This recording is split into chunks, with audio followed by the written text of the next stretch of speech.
वहीं दूसरी तरफ कार्तिक को इस वक्त विवान और बाकी टाइगर सिक्योरिटी गार्ड्स की ही टेंशन नहीं हो रही थी, बल्कि कार्तिक इस वक्त मोना के बारे में भी सोच रहा था। हालांकि मोना एक रोबोट थी जो फ्यूचर में कार्तिक का पहला ट्रम्प कार्ड होने वाली थी, इसलिए कार्तिक किसी भी कीमत पर मोना को खोना अफोर्ड नहीं कर सकता था। और कार्तिक के लिए इस वक्त यही बेस्ट था कि मोना सही सलामत कार्तिक के पास वापस लौट आए। तभी कार्तिक ने मोना को कनेक्ट करते हुए कहा, मोना, तुम्हें जो काम दिया गया था वो पूरा हो चुका है, इसलिए तुम जल्दी से वापस आ जाओ और इसके लिए तुम पहले जाकर विवान और बाकी टाइगर सिक्योरिटी गार्ड से मिलो। कार्तिक का ऑर्डर मिलते ही मोना ने कार्तिक से कहा, यस बॉस। मोना ने कार्तिक को बहुत ही शॉर्ट और सिंपल सा रिप्लाई कर दिया था। हालांकि मोना के लिए कार्तिक को इस बारे में कहना इम्पॉसिबल था कि उसने कपूर मैनर के सारे गार्ड्स का जमकर मुकाबला किया था और वो उन्हें डिस्ट्रैक्ट करने में कामयाब रही थी। कार्तिक का ऑर्डर मिलते ही मोना तुरंत विवान और बाकी टाइगर सिक्योरिटी गार्ड्स के पास जाने के लिए मुड़ गई। कपूर के जो गार्ड्स मोना के द्वारा डिस्ट्रैक्ट हो गए थे, सडनली उन गार्ड्स को ये रियलाइज हुआ कि जिस लड़की के पीछे वो अब तक भाग रहे थे या उसका पीछा कर रहे थे, वो लड़की पलक झपकते ही गायब हो गई थी। वहीं दूसरी तरफ विवान के लिए भी ये बहुत डिफिकल्ट टास्क था कि वो कपूर के गार्ड से अपने आदमियों का पीछा छुड़ाए और एयरपोर्ट तक पहुंचे। कपूर के गार्ड से पीछा छुड़ाने और वापस सेफली एयरपोर्ट पहुंचने का बस एक यही तरीका था कि विवान और बाकी टाइगर सिक्योरिटी गार्ड्स कपूर के लोगों पर अटैक कर दें ताकि उनसे होने वाली सारी प्रॉब्लम्स खत्म हो सके। हालांकि इस वक्त मैनर में बहुत सारे गार्ड्स थे, वहीं विवान के पास इस वक्त सिर्फ 8 से 7 टाइगर सिक्योरिटी गार्ड्स ही थे। चाहे कार्तिक के ये टाइगर सिक्योरिटी गार्ड्स कितने भी पावरफुल क्यों ना हो और चाहे कितने भी बेस्ट एलीट्स क्यों ना हो, पर 7 या 8 सिक्योरिटी गार्ड्स के लिए 100 से ज्यादा लोगों का सामना करना इजी नहीं था। इस वक्त कपूर के मैनर में 100 से भी ज्यादा गार्ड्स थे, इसीलिए इन टाइगर सिक्योरिटी गार्ड्स के लिए ये बहुत टफ मोमेंट था। ये सभी टाइगर सिक्योरिटी गार्ड्स इस सिचुएशन से बाहर निकलने के लिए कोई ना कोई रास्ता ढूंढ ही रहे थे। तभी इन लोगों के सामने अचानक से कहीं से मोना आ गई। नॉर्मली मोना ऊंचाई से ग्राउंड पर 4 मीटर से भी ज्यादा जंप लगा सकती थी। मोना की स्पीड बहुत फास्ट थी। जब मोना नॉर्मली इतना फास्ट जंप और रन करती थी तो उसकी रियल स्पीड तो इससे भी बहुत ज्यादा थी। किसी भी ऑर्डिनरी पर्सन के लिए ये सब बिल्कुल भी पॉसिबल नहीं था, पर क्योंकि मोना कोई ऑर्डिनरी पर्सन नहीं थी बल्कि कार्तिक का सुपर पावर टर्मिनेटर रोबोट थी, इसीलिए उसके लिए ये एक बाएं हाथ का खेल था। और जैसे ही मोना ने अपनी चार्जिंग स्पीड को मोमेंटम स्पीड में कन्वर्ट किया तो मोना ने हवा में 10 मीटर से भी ज्यादा के हाइट की जंप लगा दी। नीचे आते ही मोना ने कपूर मैनर के बचे हुए गार्ड्स की ढंग से धुलाई की। एक बार के लिए तो मोना ने उन सारे गार्ड्स को उनके घुटनों पर ला दिया, पर उनमें से कुछ गार्ड्स तो मोना से मार खाने के बाद भी टाइगर सिक्योरिटी गार्ड्स की तरफ पड़े जा रहे थे। इसीलिए टाइगर सिक्योरिटी गार्ड्स कुछ एक्शन ले पाते उससे पहले ही मोना ने उन गार्ड्स को अच्छा सा पंच मारा, जिससे उनमें से कुछ गार्ड्स हवा में 7 या 8 बार घूमकर नीचे आ गिरे और कुछ गार्ड्स वहां से इतनी दूर जा गिरे कि दिखाई भी नहीं दे रहे थे। यहाँ का नजारा देखकर कपूर के सारे गार्ड्स एकदम हैरान रह गए। तभी कपूर के उन गार्ड्स में से किसी गार्ड ने हैरानी से कहा, ओह माय गॉड, ये क्या हो रहा है यहाँ। कपूर के मैनर के गार्ड्स इस वक्त इतने ज्यादा हैरान थे कि उनमें से कुछ गार्ड्स को तो ये विश्वास ही नहीं हो रहा था कि उनके साथ जो कुछ अभी अभी हुआ था वो सच था या उनका कोई वहम था। और इस वक्त यहाँ का ऐसा नजारा देखकर सिर्फ कपूर मैनर के गार्ड्स ही नहीं बल्कि खुद टाइगर सिक्योरिटी गार्ड्स भी हैरान थे। अभी अभी मोना ने जिस स्टाइल से ये सब कुछ किया था उस पर किसी को यकीन नहीं हो रहा था, क्योंकि किसी रियल और ऑर्डिनरी इंसान के लिए ये सब कुछ कर पाना मुश्किल था। और इस वक्त किसी में भी इतनी कैपेसिटी तो थी नहीं कि वो मोना को ये सब करने से रोक सके। और अब जाकर विवान को ये बात समझ आ रही थी कि कार्तिक ने उन्हें उस वक्त क्यों रोका था जब वो मोना का कंपैरिजन कार्तिक के बायोनिक मैकेनिकल डॉग्स से कर रहे थे। ऐसी स्ट्रेंथ किसी ह्यूमन की तो बिल्कुल नहीं हो सकती थी और ये अनपैरेलल्ड इंपैक्ट था और इसके साथ ही ये बहुत ही फास्ट और अनप्रेडिक्टेबल था। मोना सिंपली एक परफेक्ट किलिंग मशीन थी। और तभी मोना ने वहां खड़े सारे टाइगर सिक्योरिटी गार्ड से कहा, बॉस ने मुझे ऑर्डर दिया है कि मैं इस रिट्रीट को कवर करने के लिए आप सभी लोगों के इंचार्ज बनूं, इसलिए आप सब लोग पहले यहाँ से चले जाइए। मोना को देखकर ऐसा लग रहा था जैसे उसके अंदर इस वक्त मैगी की आत्मा आ गई हो और मैगी इन सब लोगों को ऑर्डर दे रही हो। मोना ने पहले कपूर फैमिली के उन सारे गार्ड्स को चकमा दिया जिन्हें मोना ने डिस्ट्रैक्ट करने की कोशिश की थी और उसके बाद वो वहां से बचकर यहाँ आ गई। और फिर यहाँ आने के बाद मोना ने कपूर के इन बचे हुए गार्ड्स को अच्छा खासा मजा चखा दिया था। विवान और बाकी सारे टाइगर सिक्योरिटी गार्ड्स की हेल्प भी की थी, क्योंकि इन थोड़े से टाइगर सिक्योरिटी गार्ड्स के लिए कपूर के इतने सारे लोगों से लड़ना बिल्कुल इम्पॉसिबल था। और जैसे ही मोना ने विवान और बाकी सारे टाइगर सिक्योरिटी गार्ड्स को कार्तिक के ऑर्डर के बारे में बताया तो विवान ने अपनी पलकों को झपकाते हुए और अपने मुंह से सलाइवा को बहुत ही मुश्किल से निकलते हुए मोना से कहा, okay, normally tiger security guards के प्राइड के अकॉर्डिंग ये उनके लिए अच्छी बात नहीं थी कि वो किसी और के उनके रिट्रीट को कवर करने के लिए कहने पर उसकी बात मान जाए। पर इस वक्त प्रॉब्लम ये थी कि विवान अभी जिससे बात कर रहा था वो कोई ह्यूमन नहीं थी बल्कि एक रोबोट थी, इसीलिए किसी रोबोट से आर्ग्यू करने का तो वैसे भी कोई पॉइंट नहीं था, क्योंकि रोबोट फीलिंग्स और इमोशंस को नहीं समझते बल्कि सिर्फ अपने बॉस के ऑर्डर को समझते हैं। इसीलिए विवान ने गार्ड्स को वापस चलने के लिए कह दिया था, पर वो अभी भी मोना की वजह से हैरान था। इस वक्त विवान बिना एक शब्द कहे अपने सबऑर्डिनेट्स को लेकर तुरंत एयरपोर्ट की तरफ चला गया था। विवान और बाकी टाइगर सिक्योरिटी गार्ड्स के एयरपोर्ट के लिए चले जाने के बाद मोना को अब कोई टेंशन नहीं थी। मोना को एक्सीडेंटल इंजरीज और बाकी किसी भी तरह की इंजरीज की कोई टेंशन नहीं थी। ये सब हो जाने के बाद मोना का अनपैरेलल्ड मोड एक बार फिर से अपग्रेड हो गया था। अब मोना अपने बेरसर्क मोड में वापस आ सकती थी। इस वक्त मोना ह्यूमन शेप्ड टैंक से ह्यूमन शेप्ड गन डैब में ट्रांसफर हो गई थी और टाइगर सिक्योरिटी गार्ड्स के रास्ते में आने वाले सभी कपूर फैमिली के गार्ड्स को मारने लग गई थी। हालांकि मोना बिल्कुल एक ह्यूमन जैसी दिखती थी, पर उसके अंदर की एनर्जी और बॉडी कोड मेटल से बने हुए थे, इसीलिए उसे नहीं पता था कि लोगों पर दया कैसे की जाती है। और रोबोट होने की वजह से मोना को इमोशनल होना भी नहीं आता था। और जिन भी लोगों ने कार्तिक के अगेंस्ट कदम बढ़ाए थे उन सारे लोगों को मोना को एलिमिनेट करने का ऑर्डर था। जनरल ऑर्गेनाइजेशन के जितने भी डेंजर एलिमेंट्स थे उन सबको एलिमिनेट करने के बाद कपूर के इन बचे हुए गार्ड्स को मोना का सामना करना पड़ रहा था। और इसीलिए इस वक्त चारों तरफ उनकी ही चीखें सुनाई दे रही थी और उन चीखों को सुनने के बाद भी मोना उन पर बिल्कुल भी सिंपैथी नहीं दिखा रही थी। मोना का ऐसा रूप देखकर वहां खड़े सारे गार्ड्स बहुत ज्यादा डर गए थे। तभी उनमें से एक गार्ड ने चिल्लाते हुए दूसरे गार्ड से कहा, भागो भागो, ये कोई इंसान नहीं है, ये बल्कि कोई डेमन है, ये डेमन ये है। तभी वहां खड़े हुए दूसरे गार्ड ने कहा, नहीं, ये 9 पूंछ वाली लोमड़ी है या फिर कोई मॉन्स्टर भी हो सकती है। तभी वहां खड़े तीसरे गार्ड ने कहा, हे भगवान, हमारी मदद कीजिए, हमें इस मॉन्स्टर से बचाइए भगवान, प्लीज इस मॉन्स्टर से हमारी हेल्प करने के लिए या तो आप आ जाइए या फिर अपने किसी दूत को हमारी हेल्प करने के लिए भेज दीजिए, वरना आज तो ये मॉन्स्टर हमें मार ही डालेगी। और फिर बाकी के सभी गार्ड्स एक साथ हेल्प के लिए तेज तेज चिल्लाने लगे, हेल्प प्लीज, कोई हमारी मदद करो, हमें इस मॉन्स्टर से बचाओ। हालांकि मोना इस वक्त अकेली थी और उसके सामने कपूर फैमिली के 100 से भी ज्यादा गार्ड्स थे, पर फिर भी मोना ने उन सबको अकेले संभाल लिया था और मार मार कर उनका कीमा बना दिया था। इस वक्त मोना पूरी तरह से कॉम्बैट मोड में आ गई थी, पर इतना मार खाने के बाद भी कपूर फैमिली के ये गार्ड्स बिल्कुल नहीं सुधरे थे और इन्हें बिल्कुल भी अक्ल नहीं आई थी। ये लोग अभी भी कार्तिक और बाकी टाइगर सिक्योरिटी गार्ड्स का पीछा करना चाह रहे थे और इसीलिए ये लोग अभी भी यही सोच रहे थे कि कैसे ये लोग इस सेडक्टिव मॉन्स्टर से बचकर यहाँ से जा सकते हैं। जापान में इस वक्त ऐसी सिचुएशन को देखकर मोना को 9 पूंछ वाली लोमड़ी ही कहा जा सकता था और मोना पर सबसे ज्यादा यही नाम जच रहा था, क्योंकि मोना बाहर से जितनी खूबसूरत थी अंदर से उतनी ही डरावनी और क्रूअल थी। वहीं दूसरी तरफ जब कार्तिक ने विवान और बाकी टाइगर सिक्योरिटी गार्ड्स को प्लेन की तरफ आते हुए देखा तो कार्तिक ने थोड़ा कंसर्न करते हुए उनसे कहा कि क्या आप सभी लोग आ चुके हैं या अभी कोई आना रह गया? और जैसे ही विवान ने कार्तिक की बात सुनी तो उसने कार्तिक की तरफ देखते हुए कहा, सभी लोग आ चुके हैं बॉस, कोई भी मिसिंग नहीं है। विवान की बात सुनकर कार्तिक ने उससे कहा, दैट्स गुड, अब जल्दी से तुम लोग प्लेन में आ जाओ। बाय द वे, मुझे ये बताओ कि मोना कहाँ है और अभी कैसी सिचुएशन में है? कार्तिक की बात सुनकर विवान ने हल्की सी स्माइल देते हुए कार्तिक से कहा, बॉस वो तो शुक्र है कि आज हमारे साथ वहाँ मोना थी, अगर मोना आज वहाँ नहीं आती हमें से कोई भी आज जिंदा वापस नहीं आता। आज मोना की वजह से ही हम लोग सही सलामत वापस आ पाए और मैं आपको बता नहीं सकता कि वहाँ पर उन लोगों के साथ मोना ने क्या क्या किया। विवान की बात सुनकर कार्तिक ने सहमत होते हुए विवान से कहा, हाँ मैं इमेजिन कर सकता हूँ कि वहाँ पर क्या हुआ होगा, क्योंकि मैंने ही मोना को कॉम्बैट मोड में आने का ऑर्डर दिया था। कार्तिक की बात सुनकर विवान ने एक लंबी सांस भरते हुए कार्तिक से कहा, बॉस मोना सच में अनबिलीवेबल है। अगर इस वक्त मोना को हम लोगों को वहां से सेफली बाहर निकालने की टेंशन नहीं होती तो मोना सिर्फ उन 100 गार्ड्स को नहीं बल्कि पूरे कपूर मैनर के सारे गार्ड्स को छोड़ती ही नहीं। कार्तिक इस वक्त दूर से आती हुई उन चीखों को सुन सकता था और ये देखकर कार्तिक की अपने फ्यूचर मैकेनिकल आर्मी से और ज्यादा एक्सपेक्टेशंस बढ़ गई। कार्तिक इस वक्त यही सोच रहा था कि अगर मोना अकेली मिलकर इतने सारे लोगों को मैनेज कर सकती है तो क्या होगा जब फ्यूचर में मोना के जैसे 100 या 1000 लोग होंगे या इससे भी ज्यादा, शायद 10,000 तक लोग होंगे। और ये भी हो सकता है कि फ्यूचर में अपनी इस एबिलिटी की वजह से कार्तिक पूरी दुनिया को हराकर उस पर राज कर सकता था और कार्तिक ऐसे खूब सारे बायोनिक रोबोट्स बनाकर उन्हें अपनी स्ट्रेंथ के रूप में यूज कर सकता था। और मोना जैसे बायोनिक रोबोट जिसकी अपीयरेंस बहुत खूबसूरत थी, जो लोगों को अट्रैक्ट करने की कैपेसिटी रखती थी, वो बस एक टर्मिनेटर थी। मोना की इनवल्नरेबल बॉडी के साथ साथ उसका super artificial intelligence system Kartik को अपने ओपोनेंट से किसी भी सिचुएशन को फेस करने के लिए परमानेंट सॉल्यूशन दे सकता था। कुछ देर के बाद जो अब तक चीखें और आवाजें सुनाई दे रही थी वो रुक चुकी थी और अब मोना की टॉल और वेल प्रोपोर्शनेटेड बॉडी फॉरेस्ट एरिया से होती हुई एयरपोर्ट रनवे की तरफ दिखने लग गई थी। मोना इस वक्त शांति से कार्तिक की तरफ ही आ रही थी। क्या लगता है आपको, क्या मोना, कार्तिक और बाकी सारे लोग सेफ हैं और सच में यहाँ से निकलकर इंडिया वापस जा सकते हैं? कुछ देर के बाद जो अब तक चीखें और आवाजें सुनाई दे रही थी वो रुक चुकी थी और अब मोना की टॉल और वेल प्रोपोर्शनेटेड बॉडी फॉरेस्ट एरिया से होती हुई एयरपोर्ट रनवे की तरफ आती दिखाई देने लग गई थी। मोना इस वक्त शांति से कार्तिक की तरफ आ रही थी। तभी मोना ने कार्तिक के पास आकर उससे कहा, बॉस मैंने विवान और बाकी टाइगर सिक्योरिटी गार्ड्स को वहां से भेजने के बाद कपूर फैमिली के गार्ड्स का अच्छे से इंतजाम कर दिया है और करंटली हमारे सामने अभी कोई भी दुश्मन दिखाई नहीं दे रहा, इसलिए इस वक्त के लिए हम टेम्परेरीली सेफ हैं। मोना की बात सुनकर कार्तिक ने स्माइल करते हुए उससे कहा, मोना तुमने बहुत अच्छा काम किया है, वेल डन, अब तुम जल्दी से प्लेन में आ जाओ, हमें अभी यहाँ से इंडिया के लिए निकलना होगा। कार्तिक के कहने पर मोना भी प्लेन में आ गई थी। इस वक्त प्लेन में सभी जा चुके थे और प्लेन का इंजन स्टार्ट कर दिया गया था। इंजन स्टार्ट होने के बाद प्लेन हॉट फ्लेम निकालते हुए तेज आवाज करते हुए आसमान की तरफ जाने लगी। ये कार्तिक के प्लेन का इमरजेंसी टेक ऑफ सिस्टम था और जब रनवे और प्लेन के बीच का डिफरेंस सफिशिएंट नहीं होता तो उस सिचुएशन में ये लोग इस रॉकेट बूस्टर का यूज करते थे। पर इस रॉकेट बूस्टर का यूज ये लोग एक ही बार कर सकते थे। अगर उन्हें फिर से इसका यूज करना होगा तो उस सिचुएशन में ये लोग पहले बूस्टर फ्यूल से फ्यूल टैंक को भरेंगे, उसके बाद उसका यूज करेंगे। प्लेन में बैठे बैठे कार्तिक थके हुए टाइगर सिक्योरिटी गार्ड्स की तरफ देख रहा था। टाइगर सिक्योरिटी गार्ड्स इस ऑपरेशन की वजह से बहुत ज्यादा थक चुके थे, पर क्योंकि मिशन सक्सेसफुली कंप्लीट हो गया था इसलिए कार्तिक ने भी चैन की सांस ले ली थी। हालांकि ये ऑपरेशन थोड़ा कॉम्प्लिकेटेड था पर उसके बाद भी इसका सक्सेसफुली पूरा होना बहुत अच्छी बात थी। कोको भी कपूर फैमिली और स्पेशली रोहन कपूर से रेस्क्यू कर ली गई थी और सभी टाइगर सिक्योरिटी गार्ड्स भी वापस आ गए थे। हालांकि इन टाइगर सिक्योरिटी गार्ड्स को थोड़ी बहुत चोट लगी थी पर ये इतनी भी बड़ी प्रॉब्लम नहीं थी। और वहीं दूसरी तरफ कपूर मैनर में रोहन कपूर जो अब तक अनकॉन्शियस था उसे अब धीरे धीरे होश आ रहा था। रोहन कपूर को इस वक्त होश इसलिए आया था क्योंकि उसके गार्ड्स ने इमरजेंसी ट्रीटमेंट किया था। रोहन कपूर के होश में आते ही उसने गुस्सा करते हुए अपने गार्ड से कहा, कहाँ है कोको और जो लोग रूम का मिरर तोड़कर अंदर आए थे वो सब कहाँ हैं? तभी रोहन कपूर के सबऑर्डिनेट ने विंडो की तरफ पॉइंट करते हुए उसे कहा, बॉस वो लोग प्रिंसेस कोको को यहाँ से लेकर भाग गए हैं और उनके साथ जो टाइगर सिक्योरिटी गार्ड्स आए थे वो भी यहाँ से जा चुके हैं। अपने सबऑर्डिनेट की बात सुनकर रोहन कपूर ने गुस्सा करते हुए उनसे कहा, तो वो लोग वापस चले गए, वो भी कोको को अपने साथ लेकर? पर कोई बात नहीं, तुम उन लोगों को फिर से पकड़ो और पकड़कर यहाँ ले आओ।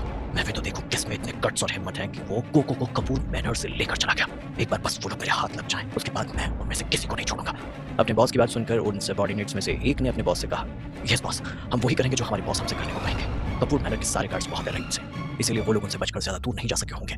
अगर ये गार्ड्स रोहन कपूर को बाकी के गार्ड्स के बारे में ये सब नहीं कहते तब तक ठीक था, पर जैसे ही इन गार्ड्स ने रोहन कपूर को बाकी के गार्ड्स के बारे में मेंशन किया तो रोहन कपूर को अब तक की बातें धीरे धीरे याद आने लग गई कि कैसे इस रूम के बाहर जो 2 गार्ड्स खड़े थे उन दोनों के वेपन्स को उन लोगों ने कुछ ही सेकंड्स में उनसे छीन लिया था और उन गार्ड्स को इसके बारे में भी पता नहीं चल पाया। और फिर एंड में कैसे वो दोनों गार्ड्स उन लोगों के सामने दया की भीख मांगने लग गए थे। और जब रोहन ने देखा कि वो 2 गार्ड्स तो अभी भी वहां पर बेहोशी की हालत में पड़े हुए हैं तो रोहन ने उन 2 गार्ड्स की तरफ पॉइंट करते हुए अपने बाकी सबऑर्डिनेट्स से कहा, इन दोनों गार्ड्स को समुद्र में फेंक दो, ये दोनों मेरे अब किसी काम के नहीं। और जैसे ही उन दोनों गार्ड्स ने अपने बॉस रोहन की बात सुनी तो उनमें से एक गार्ड ने रोहन से कहा, बॉस प्लीज मुझे माफ कर दीजिए, मुझे इस तरह समुद्र में मत फेंकवाइए प्लीज बॉस, मेरी जान बच दीजिए। तभी उस दूसरे गार्ड ने रोहन से कहा, बॉस प्लीज हमसे हमारी गलती सुधारने का हमें मौका तो दीजिए, हम प्रिंसेस कोको को यहाँ आने के लिए मना लेंगे।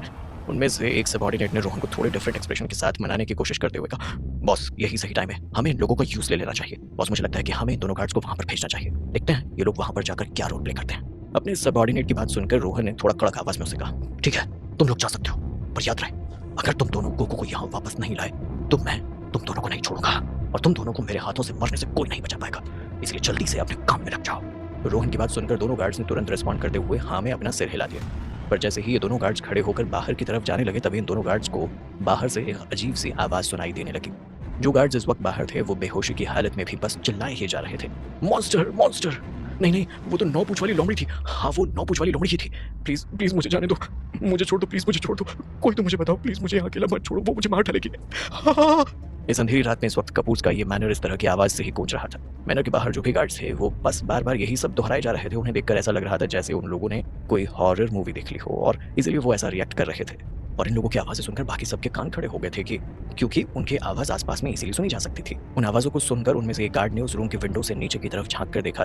तभी उस गार्ड ने देखा कि मैनर के बाहर जो गार्ड्स थे वो इस वक्त बेहोशी की हालत में बस यही सब बोले जा रहे थे और उन्हें देखकर ऐसा लग रहा था जैसे उन गार्ड्स को किसी मॉन्स्टर ने बहुत ऊंचाई से फेंक दिया हो या उन्हें हवा में काफी टाइम तक घुमाकर फिर जमीन पर फेंका हो। इस वक्त उन गार्ड्स की हड्डी पसली टूट चुकी थी। तभी कपूर के वो दोनों गार्ड्स हैरानी से एक दूसरे की तरफ देखने लगे। उन्होंने तुरंत सीरियस होते हुए अपने बॉस रोहन से कहा, बॉस बाहर की सिचुएशन भी कुछ ठीक नहीं लग रही है और उन लोगों की ऐसी हालत देखकर ऐसा लग रहा है कि जैसे उनकी किसी ने बहुत बुरी तरह से धुलाई की है और मुझे लगता है कि हमें पहले आपको प्रोटेक्ट करने और आपको फॉलो करने पर ज्यादा ध्यान देना चाहिए। तभी किसी एक और सबऑर्डिनेट ने रोहन से कहा, बॉस हमें लगता है कि इस वक्त आपको सिक्योरिटी की ज्यादा जरूरत है, पर आप टेंशन मत लीजिए बॉस, हम आपका पूरा ध्यान रखेंगे और इसमें अगर हमारी जान भी चली गई तो हम पीछे नहीं हटेंगे।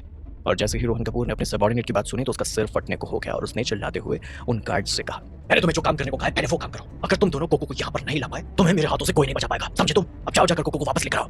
अपने बॉस की बात सुनकर वो दोनों गार्ड्स आंखों में आंसू लिए जल्दी से वहां से निकल गए।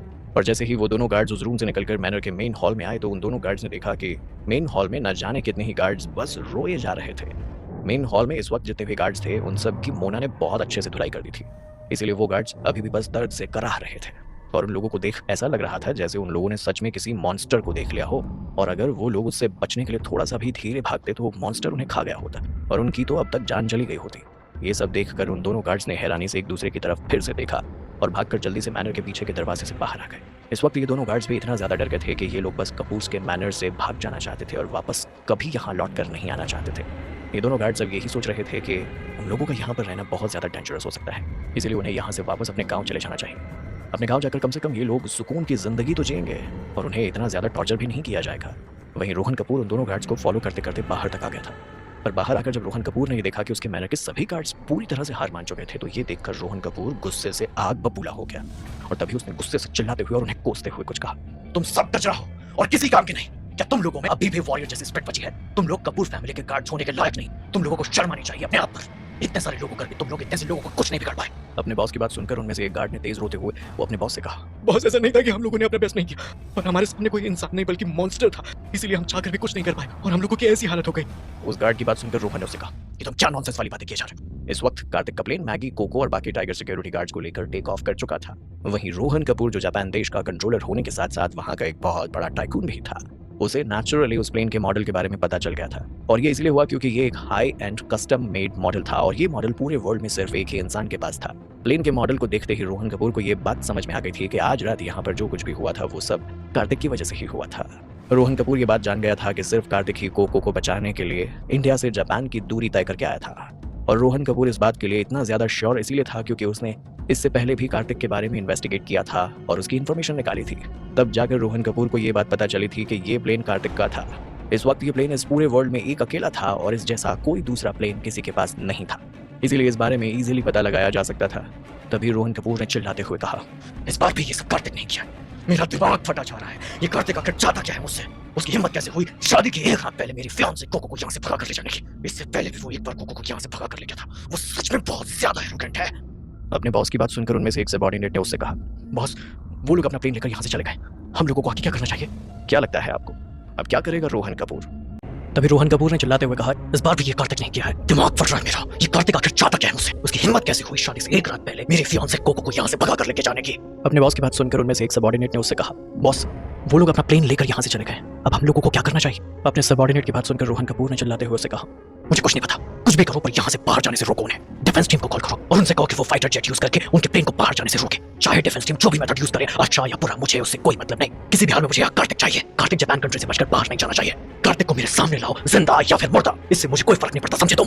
तभी अचानक से उस हाउसकीपर जो मैनर में ही कहीं छुपा हुआ था वो जल्दी से रोहन कपूर के पास आया और घबराते हुए उसने कहा, बॉस बॉस। उस हाउसकीपर को अचानक अपने सामने देखकर रोहन कपूर ने उससे कहा, क्या है और तुम यहाँ क्या कर रहे हो? रोहन कपूर की बात सुनकर उस हाउसकीपर ने थोड़ा नर्वस होते हुए उससे कहा, मिस्टर कपूर का कॉल है और वो आपसे बात करना चाहते हैं। अपने सबऑर्डिनेट की बात सुनकर रोहन ने उससे कहा, ठीक है, फोन कराओ। ये हाउसकीपर जिनके बारे में अभी बात कर रहा था और जिससे रोहन कपूर की अभी बात होने वाली है, वो इस कपूर फैमिली में सबसे बड़े हैं और रोहन कपूर के फादर हैं, साथ ही जापान देश के लार्जेस्ट टाइकून और करंट रूलर भी हैं।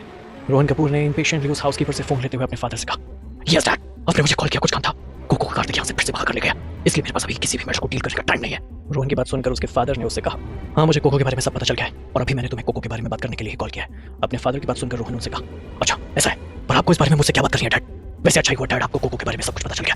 अब आप जल्दी से कार्तिक के प्लेन को रोकने के लिए डिफेंस फोर्स को कह दीजिए और अगर डिफेंस फोर्स ने कार्तिक के प्लेन को टक्कर मार दी तब भी मुझे कोई प्रॉब्लम नहीं, पर बस कार्तिक यहाँ से बचकर इंडिया वापस नहीं जाना चाहिए डैड।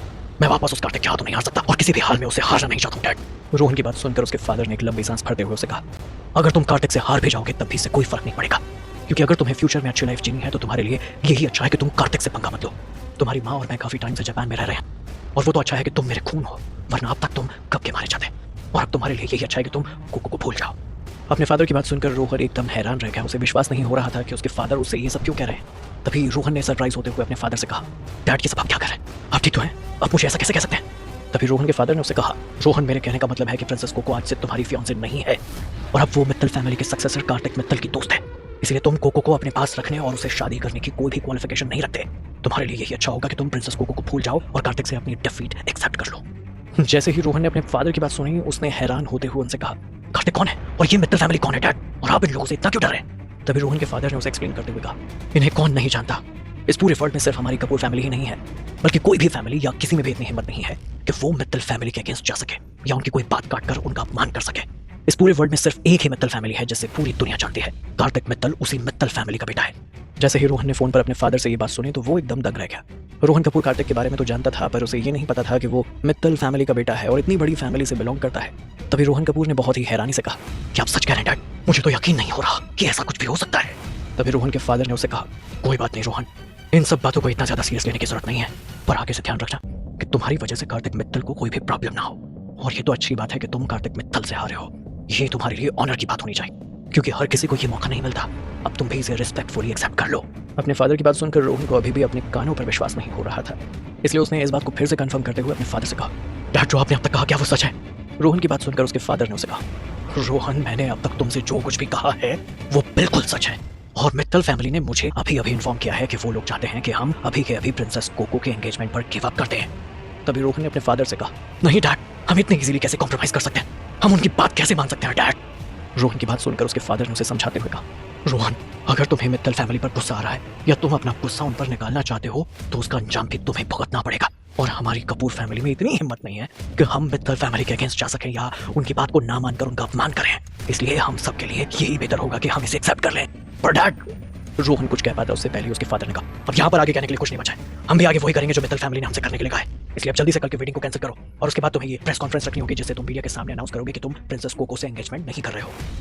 अपने फादर के समझाने के बाद भी रोहन अभी भी अपनी बात पर अड़ा हुआ था और उसने अपने डैड से कहा, नहीं डैड, मैं मीडिया के सामने ये सब कैसे कह सकता हूँ? मैं ऐसे कैसे सबके सामने इतनी ह्यूमिलिएटिंग बात कह सकता हूँ? अगर मैंने मीडिया के सामने ये कहा कि मैंने प्रिंसेस कोको पर गिव अप कर दिया है तो मेरी हर जगह इंसल्ट हो जाएगी डैड। तभी रोहन को उसके फादर ने कहा, तुम्हारे पास इसके अलावा कोई और ऑप्शन नहीं है रोहन, तुम्हें ये सब कुछ करना ही होगा। और इतना ही नहीं, कल जब तुम प्रेस कॉन्फ्रेंस रखो तब तुम्हें मीडिया के सामने ये बात कहनी होगी कि तुमने सब कुछ कार्तिक मित्तल के कहने पर किया है और उनके कहने पर ही तुमने प्रिंसेस कोको पर गिव अप किया है।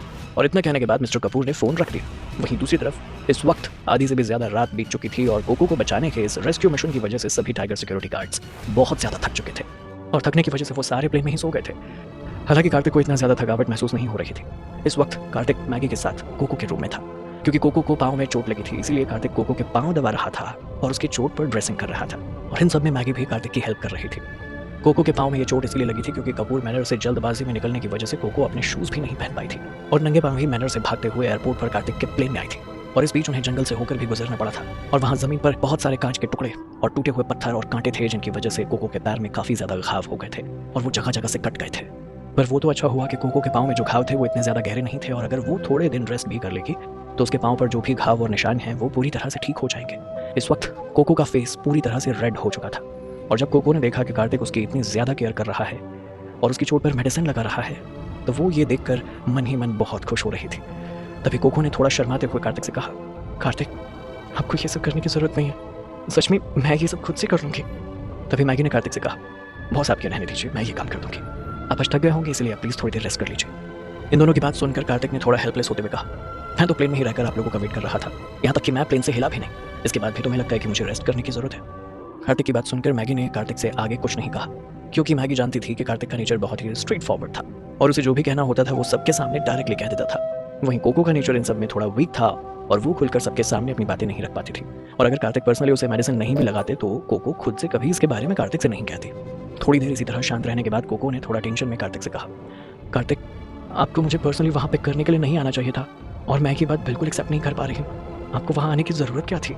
वहाँ आपको कुछ हो जाता तो, और अगर आप कपूर फैमिली के मैनर में जाकर उनसे टकराते तो वो लोग आपको बहुत नुकसान पहुँचाते और आपको परेशान करते और हो सकता है कि फ्यूचर में भी वो लोग आपसे इसका रिवेंज ले।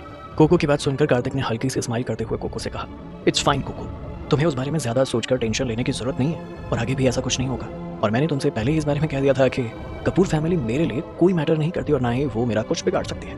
कार्तिक की बात सुनकर कोको को अभी भी कार्तिक की बात पर ज़्यादा बिलीव नहीं हो रहा था और वो ये सोच रही थी कि कार्तिक उससे ये सब इसलिए कह रहा है क्योंकि वो उसे कंफर्ट करना चाहता है, इसलिए कोको ने कार्तिक से कहा, पर ये पॉसिबल कैसे हो सकता है कार्तिक?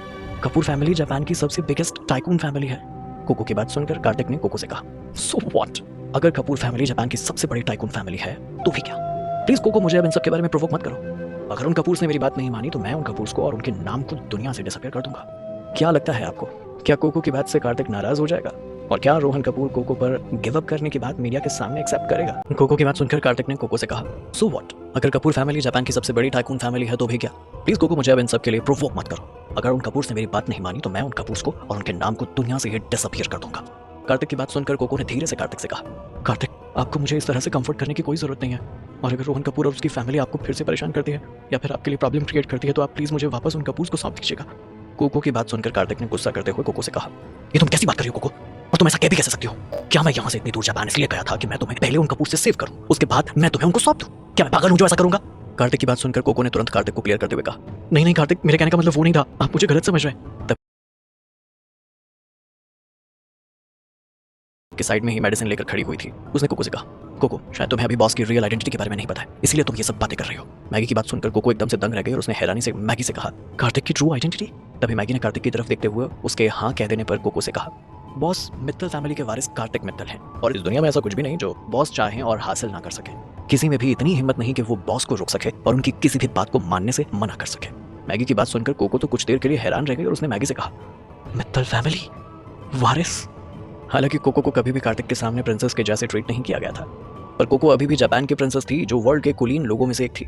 ऐसा नहीं था कि कोको अपर क्लास फैमिलीज के बारे में नहीं जानती थी, पर कोको को कार्तिक के बारे में ये नहीं पता था कि वो इस वर्ल्ड की सबसे स्ट्रॉन्गेस्ट फैमिली मित्तल फैमिली का वारिस है। इसलिए जैसे ही कोको ने मैगी से कार्तिक के मित्तल फैमिली के वारिस होने के बारे में सुना तो वो एकदम से दंग रह गई और जैसे ही कोको को कार्तिक के बारे में पता चला तो बहुत सी चीजें कोको के मन में अपने आप ही क्लियर हो गई थी और अब कोको को अच्छे से समझ आ रहा था कि क्यों कार्तिक कपूर फैमिली को हमेशा इतने हल्के में लेता था और उस पर ज्यादा ध्यान नहीं देता था। और अब चाहे कपूर फैमिली कार्तिक को हर्ट करने की कितनी भी कोशिश कर ले पर वो कार्तिक का बाल भी बांका नहीं कर सकते क्योंकि कार्तिक कोई ऑर्डिनरी पर्सन नहीं बल्कि मित्तल फैमिली का वारिस था और कार्तिक अगर चाहता तो रोहन कपूर को अच्छा खासा सबक सिखा सकता था। कार्तिक अपने आदमियों को कपूर फैमिली में भेजकर रोहन कपूर को वहां से घसीटते हुए यहाँ लेकर आ सकता था और उसे अच्छा खासा टॉर्चर कर सकता था, पर कार्तिक ने ऐसा कुछ नहीं किया। और कार्तिक ने तो अपने दम पर कोको को कपूर के यहाँ से सही सलामत वापस लाने की हिम्मत की थी, और ऐसी दबंगाई तो सिर्फ कार्तिक मित्तल ही कर सकता था। पर अगर यहाँ कार्तिक के अलावा कोई और होता तो कभी कपूर बैनर में जाकर रोहन कपूर और कपूर फैमिली से पंगा लेने की और उनका विरोध करने की कोशिश भी नहीं करता। यहाँ तक कि उसकी कपूर मैनर में जाने की ही हिम्मत नहीं होती। कोको अपने मन में बस यही सब सोच रही थी कि तभी अचानक से कार्तिक का फोन रिंग करने लगा। ये कॉल चौहान अंकल का था। तभी कार्तिक ने कॉल रिसीव करते हुए कहा, हेलो चौहान अंकल, क्या मैटर सेटल हो गया है? कार्तिक की बात सुनकर चौहान अंकल ने कार्तिक से कहा, बॉस वो मैटर सेटल हो गया है। कपूर फैमिली के हेड मिस्टर कपूर बहुत सेंसिबल है, इसलिए ये मैटर इतना जल्दी सेटल हो गया, और उन्होंने मुझे आपको मैसेज भी डिलीवर करने को कहा है। उन्होंने कहा है कि फ्यूचर में वो प्रिंसेस कोको को कभी परेशान नहीं करेंगे और ना ही उनके लिए अपने मन में कोई एविल थॉट्स रखेंगे। और उन्होंने मुझे ये भी प्रॉमिस किया है कि वो कल एक प्रेस कॉन्फ्रेंस रखेंगे जिसमें रोहन कपूर प्रिंसेस कोको से एंगेजमेंट टूटने के बाद भी एक्सेप्ट करेगा। चौहान अंकल की बात सुनकर कार्तिक ने स्माइल करते हुए उनसे कहा, वेरी गुड, अब तो मुझे भी लग रहा है कि कपूर फैमिली बहुत सेंसिबल है। कार्तिक की बात सुनकर चौहान अंकल ने स्माइल करते हुए कहा, आप सही कह रहे हैं बॉस, कपूर फैमिली तो हमारे कहने पर ही हमारी बात मानने को राजी हो गई और उन लोगों ने मित्तल फैमिली के अगेंस्ट जाने की हिम्मत कभी नहीं करी। तभी कार्तिक ने चौहान अंकल से कहा, अच्छा अंकल, आप बहुत थक गए होंगे इसलिए मैं कॉल रखता हूँ, आप रेस्ट कीजिएगा। कार्तिक की बात सुनकर चौहान अंकल ने उससे कहा, यस बॉस, और आप भी ज्यादा लेट तक मत जागिएगा, आप भी आज पूरे दिन में काम में ही लगे हुए थे, इसलिए जल्दी सो जाइएगा। तभी कार्तिक ने चौहान अंकल से कहा, ओके अंकल, गुड नाइट। और इतना कहकर कार्तिक ने फोन काट दिया। फोन रखने के बाद कार्तिक ने कोको की तरफ स्माइल करते हुए कहा, तो तुमने सुना ना, मैंने अभी अभी चौहान अंकल से क्या कहा, अब तुम्हें बिल्कुल भी कपूर फैमिली और रोहन कपूर के बारे में टेंशन लेने की जरूरत नहीं है, और अब सारा मैटर सॉल्व हो चुका है। कार्तिक की बात सुनकर कोको के आंखों से आंसू बहने स्टार्ट हो गए। इस वक्त कोको की आंखों से खुशी के आंसू बह रहे थे, जिसे कोको बस बहा देना चाहती थी। पास्ट में रोहन कपूर के साथ एंगेजमेंट की वजह से कोको को हमेशा यही फील होता था जैसे किसी ने उसे जंजीरों में बांध दिया था और वो अपनी मर्जी का कुछ भी नहीं कर सकती थी। और यहाँ तक कि कोको बिना रोहन कपूर के परमिशन के हिल भी नहीं सकती थी, और उसे वही करना होता था जो रोहन कपूर उसे करने के लिए कहता था। और इस वजह से कोको हर दिन घुट घुट कर जी रही थी। पर अब रोहन कपूर के उस जबरदस्ती के रिश्ते से आजाद होकर कोको को बहुत ज्यादा खुशी हो रही थी, और उसे ऐसा लग रहा था जैसे उसे एक नई लाइफ मिल गई हो, और उसे अब कार्तिक के रूप में रोशनी की एक नई किरण नजर आने लगी थी, और उसकी पूरी बॉडी बहुत लाइट फील कर रही थी। अब कोको के लिए कोई भी बाइंडिंग फीलिंग नहीं थी, वो बिल्कुल आजाद थी, और ये सब कार्तिक की वजह से हो पाया था। तभी कोको थोड़ा इमोशनल होते हुए रोते हुए कार्तिक के गले लग के रोने लगी। कार्तिक! जैसे ही मैगी ने ये सीन देखा तो वो तुरंत रूम से बाहर चली गई ताकि वो दोनों दोस्त आराम से अपनी बातें पूरी कर सके। कोको कार्तिक पर बहुत यकीन करने लग गई थी। कोको कार्तिक को अपना एक बहुत अच्छा दोस्त मानने लग गई थी। इससे पहले भी एक बार कार्तिक ने कोको को जापान में उन लोगों से प्रोटेक्ट किया था, और आज फिर कार्तिक बिना अपनी परवाह किए कोको को प्रोटेक्ट करने के लिए इतनी दूरी तय करके जापान गया था, और कोको को हमेशा के लिए उस रोहन कपूर से आजाद करवा दिया था। इसीलिए कोको आज बहुत अच्छा फील कर रही थी और एज ए फ्रेंड कार्तिक के साथ अपनी सारी अच्छी और बुरी यादें शेयर करने लगी थी। अब तक कार्तिक का प्लेन भी हिमालैंड पर पहुंच चुका था, और जैसे ही कार्तिक का प्लेन हिमालैंड पर लैंड हुआ तो कार्तिक कोको को प्लेन के बाहर लेकर आ गया। क्योंकि कोको के पाँव में चोट लगी थी, इसलिए कार्तिक कोको को बाहर लाने के लिए उसकी हेल्प कर रहा था। इस वक्त कोको कार्तिक की बाहों में थी, इसलिए कोको को थोड़ी शर्म आने लग गई। कार्तिक भी इस वक्त अपने रूम में चला गया था, क्योंकि आज पूरे दिन घटी घटनाओं की वजह से वो बहुत ज्यादा थक चुका था, और उसमें अब इतनी हिम्मत नहीं बची थी कि वो एक सेकंड में बाहर और वेट कर सके। रात अंधेरी होती जा रही थी और कार्तिक भी अपने कमरे में जाते ही सो गया था।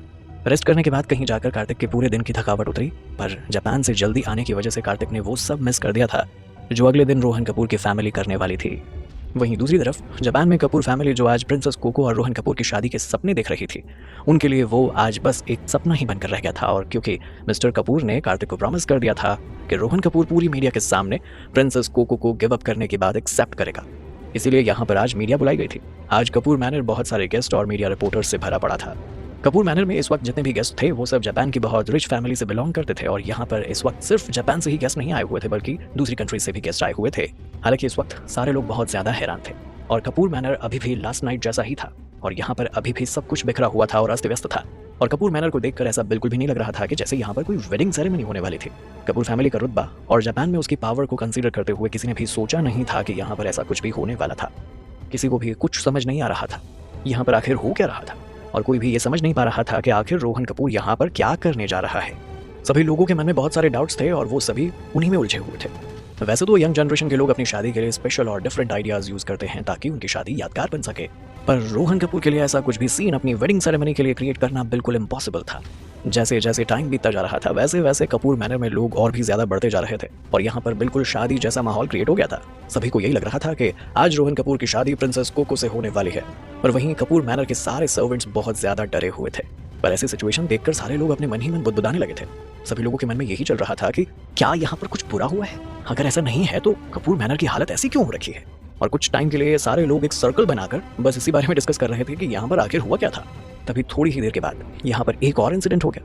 अब तक जो रिपोर्टर्स मैनर के बाहर थे उन सारे रिपोर्टर्स को कपूर फैमिली ने एक एक करके अंदर बुलाया और ये देखकर यहाँ पर जितने भी लोग थे वो बहुत ज्यादा हैरान हो गए। अब तो उन्हें पक्का ऐसी फीलिंग आने लगी थी कि यहाँ पर कुछ तो बड़ा होने वाला है। रूल्स के अकॉर्डिंग रोहन कपूर और प्रिंसेस कोको के बीच में होने वाली वेडिंग के सीन को मीडिया के द्वारा फिल्माया नहीं जाना था और ना ही रिपोर्टर्स को इस बारे में कोई इंटरव्यू दिया जाना था। पर इस वक्त कपूर फैमिली सारे मीडिया के लोगों को कपूर मैनर में इनवाइट कर रही थी और इसमें सिर्फ मीडिया के ही लोग नहीं थे बल्कि बड़े बड़े न्यूज चैनल्स के रिपोर्टर्स भी शामिल थे जिनको आज अंदर वेन्यू पर आना पूरी तरह से अलाउड था। एक मोमेंट के लिए यहाँ पर जितने भी बड़े लोग थे वो यहाँ का सीन देखकर बहुत ज्यादा डिससेटिस्फाई हो गए थे।